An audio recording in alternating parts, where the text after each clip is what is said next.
All right. Welcome once again, our dear viewer, to Budget Cafe Discussions, a platform which bridges the knowledge and awareness gap regarding the budget making space here in Kenya. If you are given money and you can't plan for it and you can't even budget for it effectively, then there is no need for you to be given that money in the first place. That is why you find that the treasury gives money to the National Assembly and also to county governments, which are called devolved governments, so that they can decide how they are going to utilize that money effectively. That is why it is essential for you to utilize the funds that you have been given effectively. So as we go to the next slide,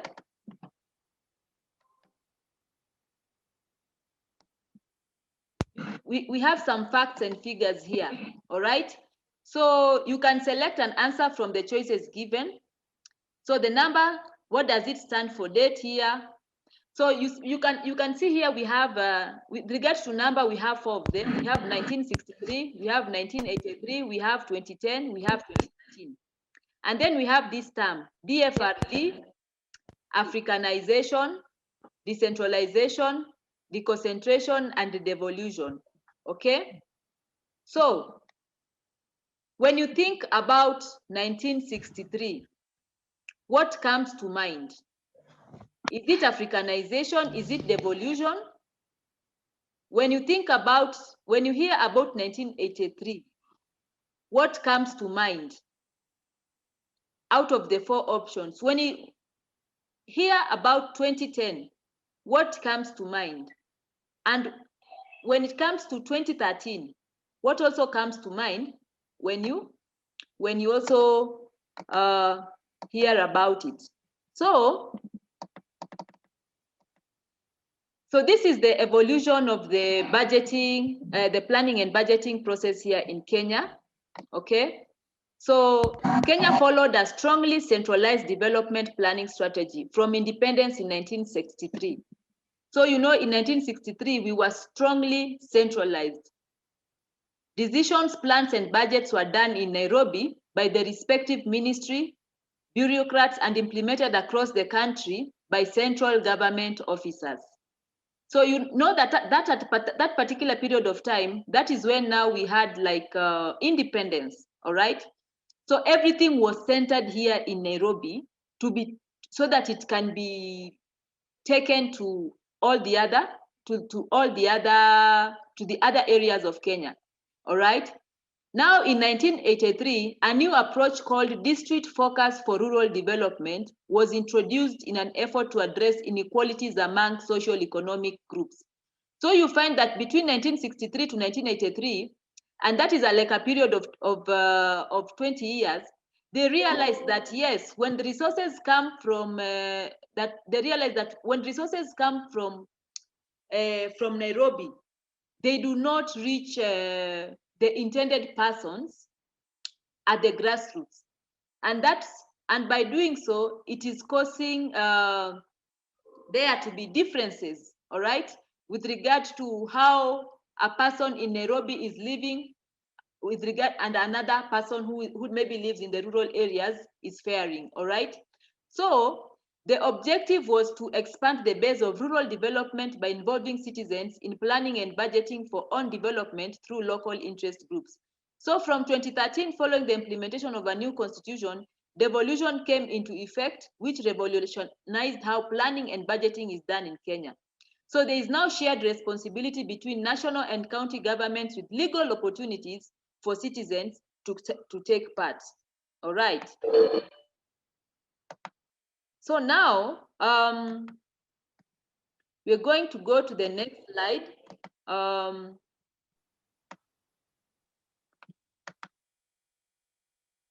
So I would like to ask the team,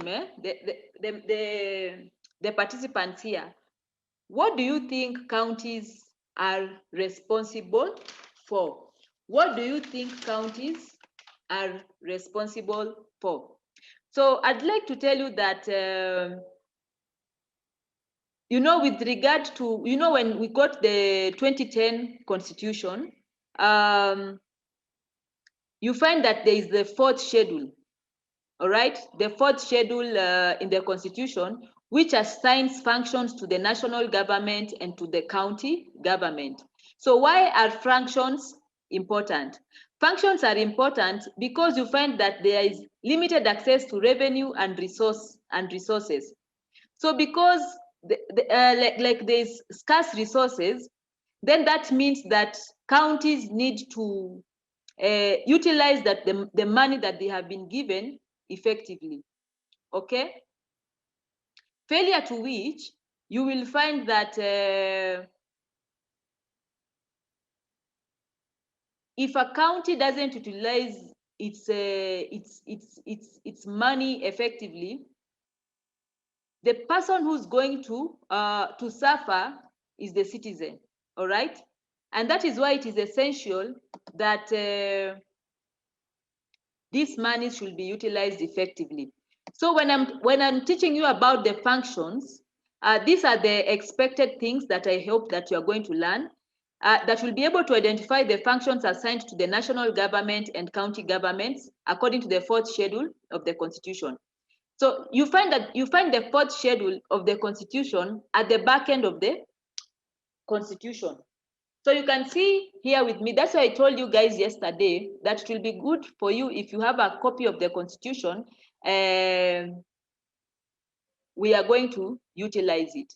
So if you open this fourth schedule of this Constitution, and then you go to the annex section, you are going to find that there are various annexes. So there's Schedule 1, Schedule 2, Schedule 3, and Schedule 4.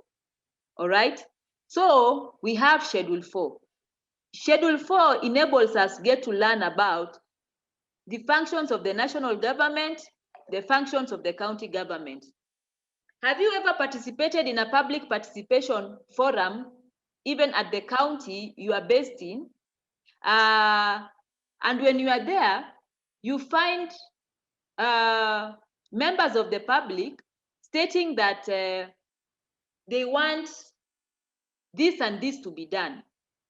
They may attend like a public forum, and they say, you know, we want a school to be constructed, and yet they are telling the county government to construct a school, and yet they don't know that constructing of a school is the mandate of the national government through the MPs.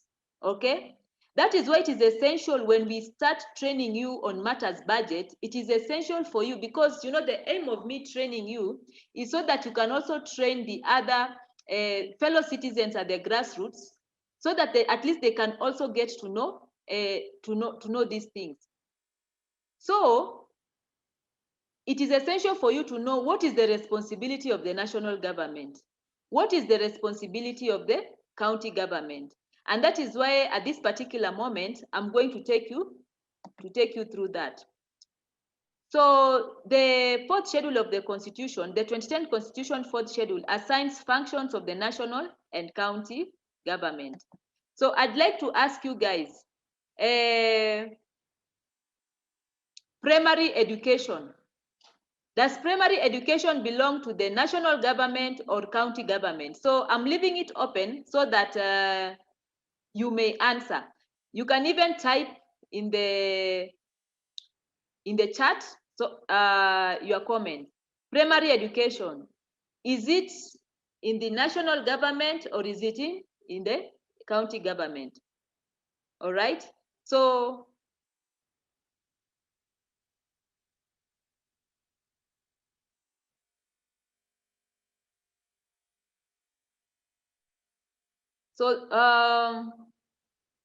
Titus, are you able to speak out and share what you think, or your audio is not that good? Can you hear me?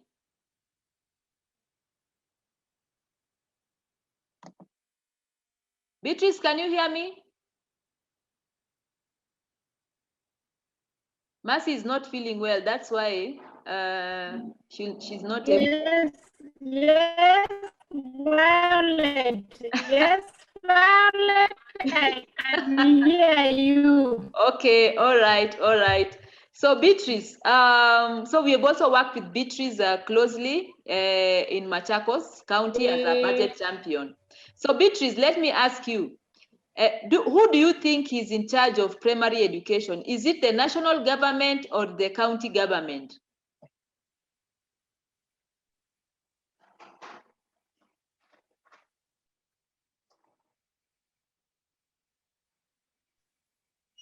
Anyone can answer.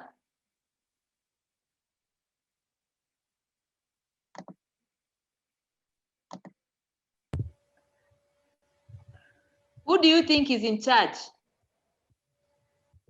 Primary education, housing policy, The county government. Primary education? County government. Or you've said primary education County is government. Yes. Primary education, you have said it is county government. All right. Housing policy. Yes. What about housing policy? County government. Ambulance services. County government. County. What about the courts? National. Which one is national? The court. Courts. Pre-primary education. County. Housing. National government. Wildlife protection. National. National government. Okay. And then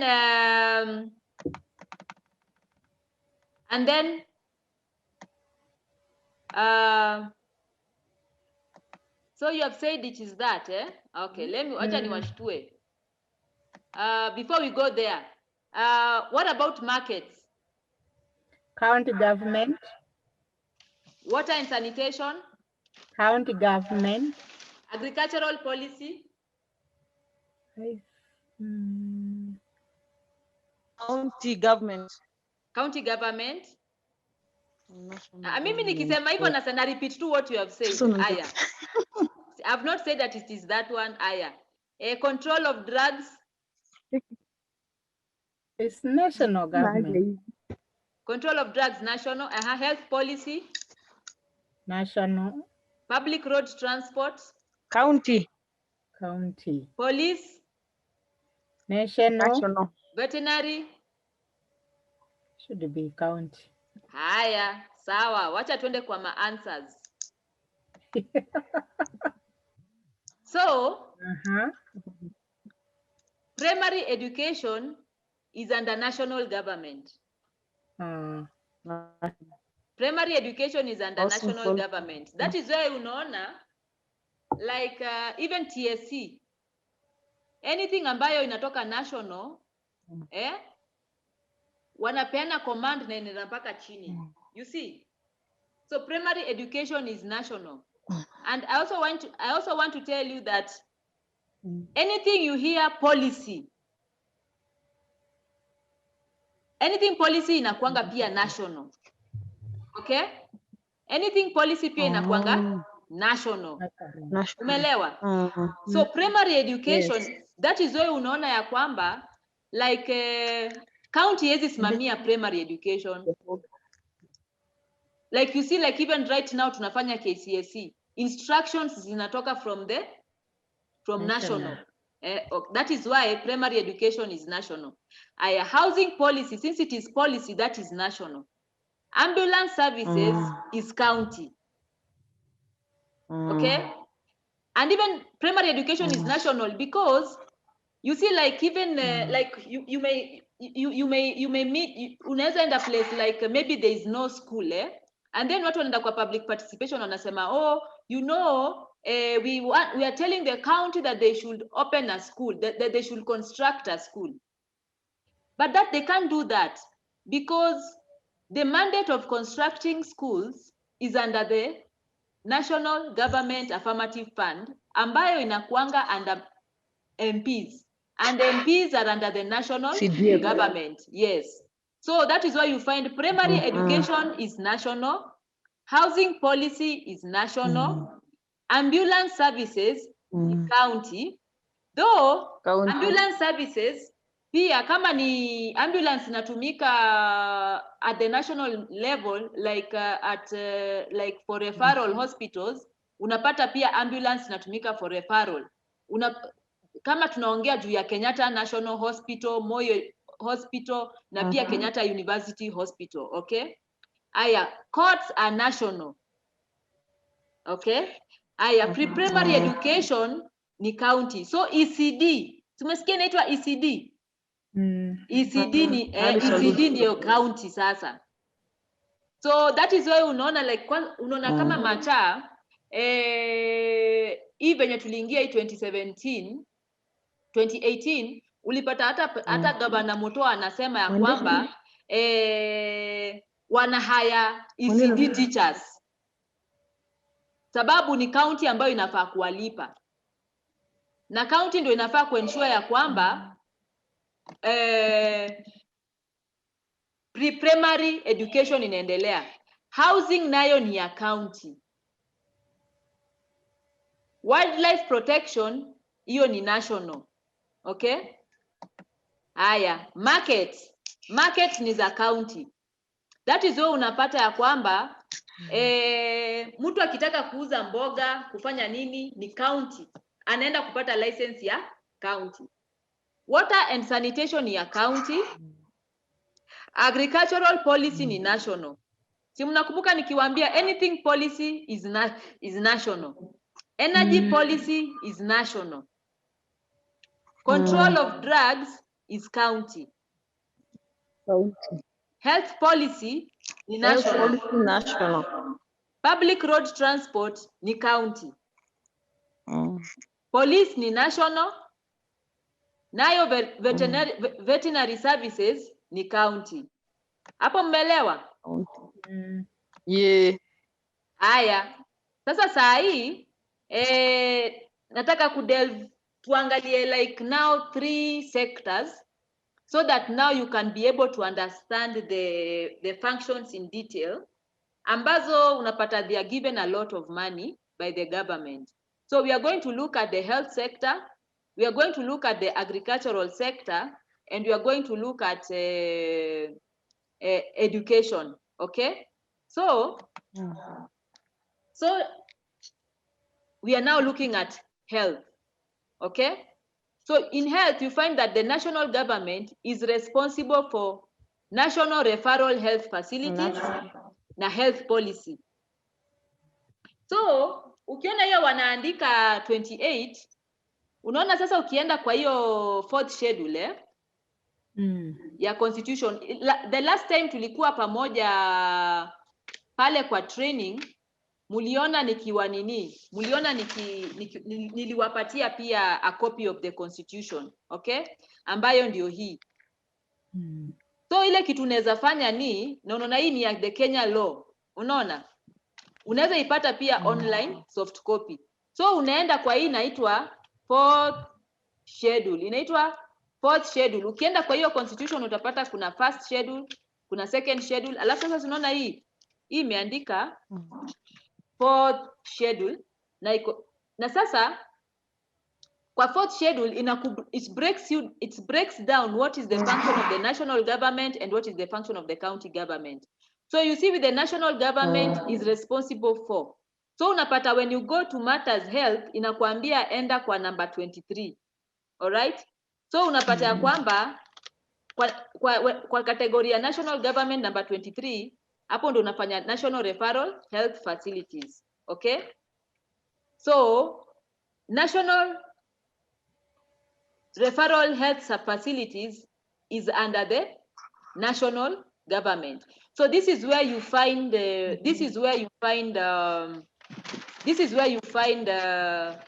like Kenyatta National Hospital, Moi Referral and Teaching Hospital. You also find Kenyatta University Referral Hospital.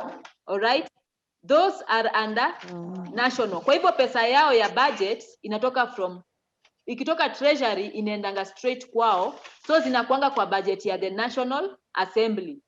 That is why unaona ya kwamba kwa county county wanakuanga na budget zao, national government wanakuanga na budget zao. That is why unapata na ziko na jina zao. Kwa hivyo unapata kwa national unapata hii inaitwa budget policy statement.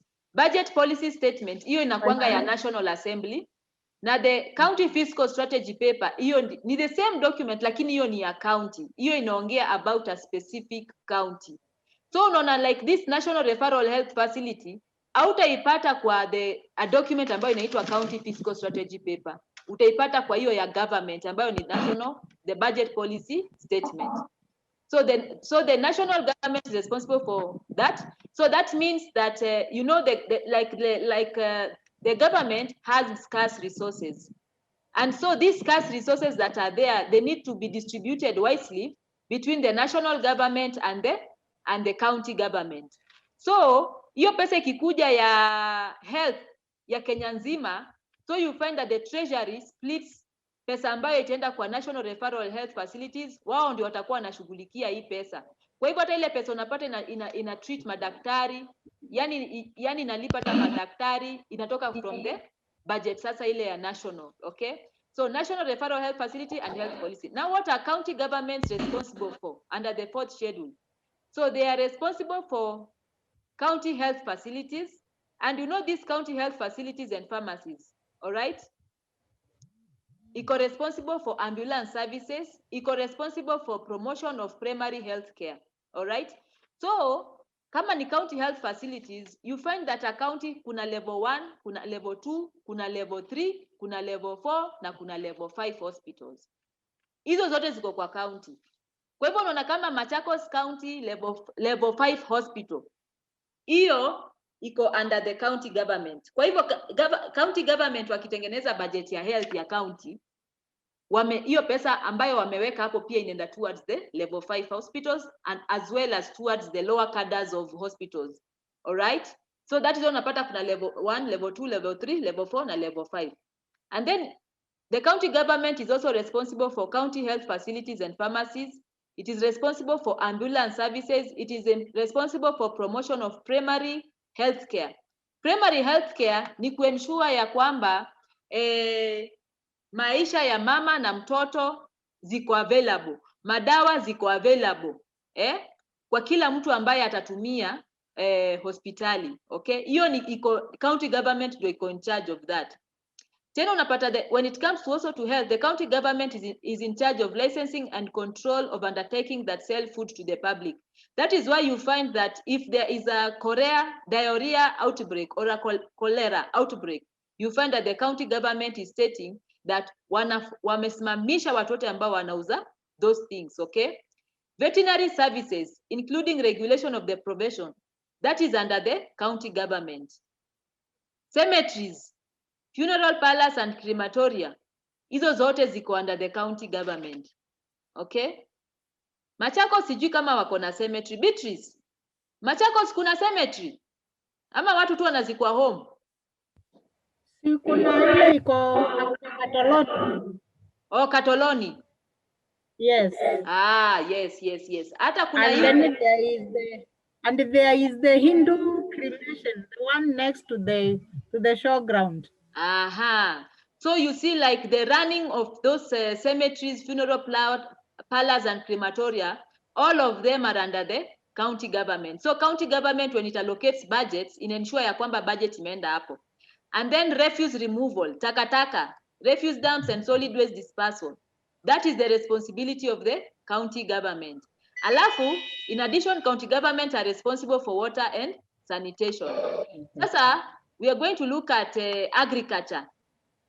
So, and you know, like agriculture constitutes 70% of Kenya's gross income, okay? GDP too. So, what is the national government responsible for? The national government is responsible for agricultural policy, all right? It also has some responsibilities for land planning and protection of the environment and natural resources, okay? So, as I told you earlier, anything that inafanya policy, that is the responsibility of the national government. So, if the national government their engagement is policy. That is why you find that for them to engage the county, unasikianga wako na this intergovernmental unit. That is why unapata ya kwamba national government na officials maybe were the council of governors, they meet together so as to ensure that everything is running according to plan. So when it comes to agriculture, what are county governments responsible for? They are responsible for crop and animal husbandry.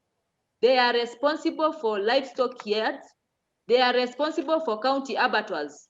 Unaona zile zinza kuchinja ng'ombe, mbuzi, what ni hizo. They are responsible for plant and animal disease control and fisheries. And they are also responsible for implementing national government policies on natural resources and conservation. So unaona ya kwamba maybe kuna mtu hapa ambaye ni budget champion ambaye focus yake ni agriculture. So unaona when tutaanza kuingia into maneno ya priority na maneno ya advocacy, utapata ya kwamba county ndio inapeana pesa ya crop and animal husbandry, inapeana pesa ya livestock yards. So kama wewe kama budget champion, kazi yako ni kwenda kuuliza county, kutetea during public participation, unasema by the way tumeangalia hii budget ambayo mumeweka ya crop and husbandry, hiyo pesa ni kidogo. Because you know when you are dealing with farmers on the ground, you may find that wanasema ya kwamba yes we have seeds but we do not have extension workers ambao county ndio inafaa kuprovide. And maybe that is the reason why yields in Machakos are decreasing. So if that is the case, that is when sasa unaona you go and advocate to the county government to increase financial resources towards that. All right? So tunaenda sasa ingine ambayo ni hapa like fisheries. Unaona the county government is in charge of fisheries, it is in charge of plant and animal disease control, and it is in charge of this.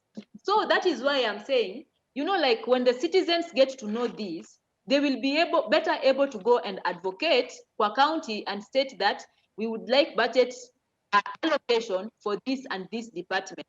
Do you know like what the county government does when they do this budget making process?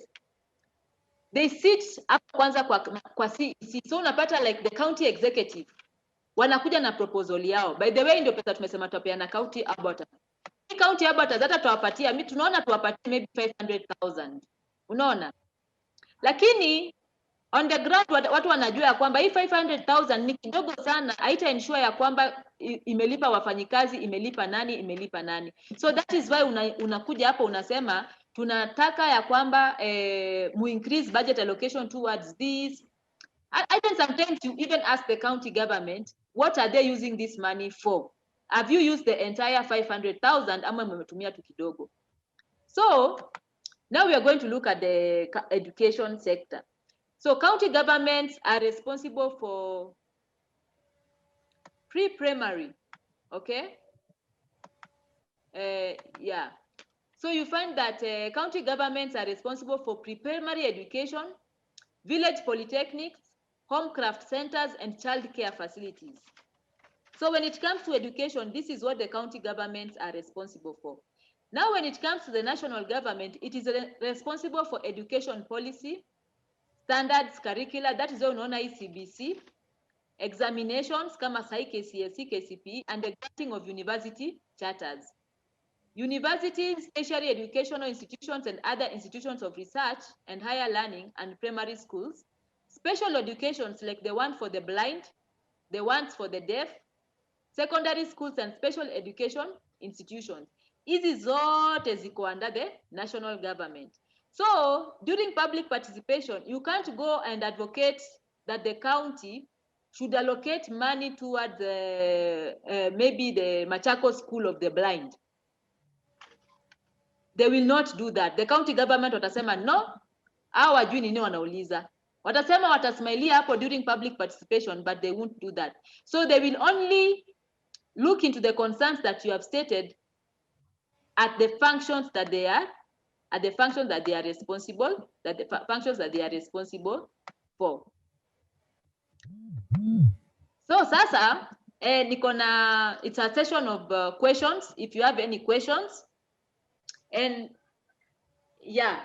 Sasa tumemaliza today's session. So if you have any questions, kindly go ahead and ask, because on Friday, we are now going to start talking about the budget making process. So right now I've taken you through the evolution of the budget making process in Kenya and the functions. Do you have any question?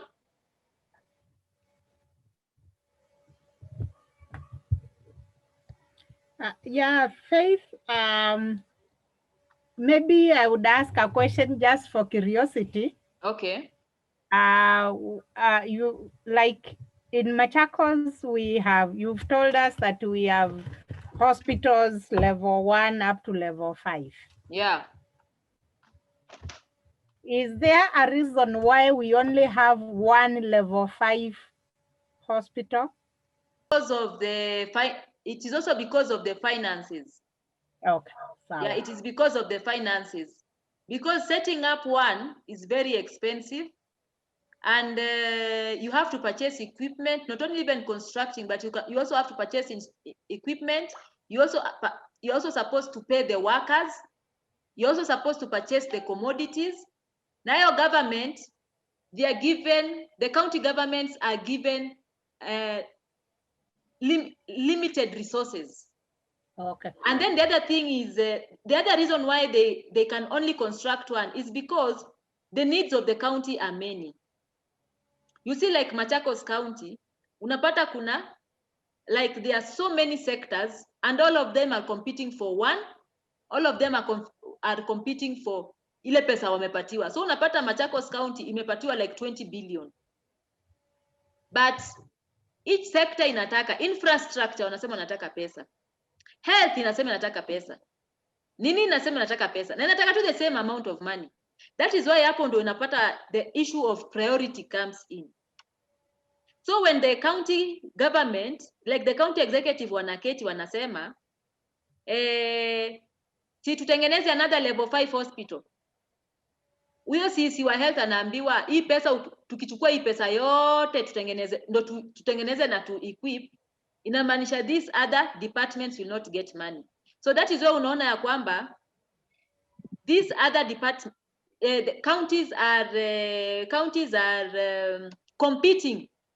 Departments are competing for these scarce resources, and that is why it is difficult for the county to have another level 5 hospital. The other thing is not only finances, but also legally with regard to policy. You see something like this saying that a county should have more than one referral hospital. That means that people should go to the national government, at parliament, or even Senate, and write a memorandum asking the county, asking the national government to increase the number of level 5 hospitals in their respective counties. So you see, like, for that to happen, it needs to undergo a number of readings at the National Assembly so that they can say whether they can add or not. But most definitely, the part they can't add because of the scarce resources that are available. Maswali? Have I answered your question, Beatrice? Yeah, I'm okay, but I'm seeing a situation where the county government can be able to go around that. Because one, they make laws in their own assembly, so they can pass a bill so that they can be able to have more hospitals for their own people.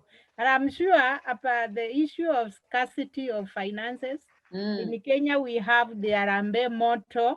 So if the county government is interested in having healthy, good facilities for its citizens, they can always have it in place. But that's Beatrice.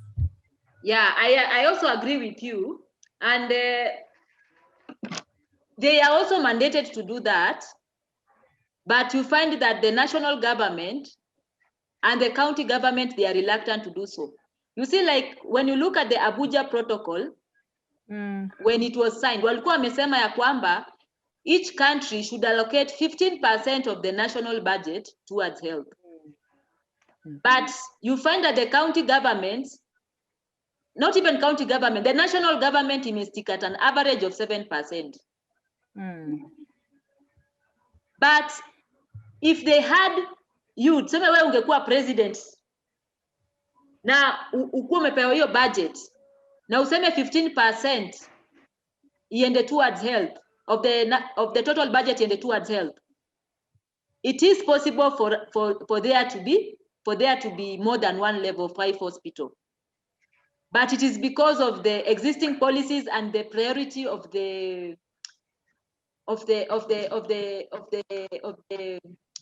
Treasury as well as the National Assembly and also the County Assembly. That is the reason why. Nimejibu? Sawa. Aka niulize umejibu ndio ni. No, I'm okay, but me, I'm finding that being a bottle top, which doesn't hold water for me. But you know, it is beyond us because of the policy bit. But that's something the county government actually should be concerned, because right now, for look at somebody being taken to Nairobi to Kenyatta. Yeah. It's not easy. By the time you are admitted, you are dead.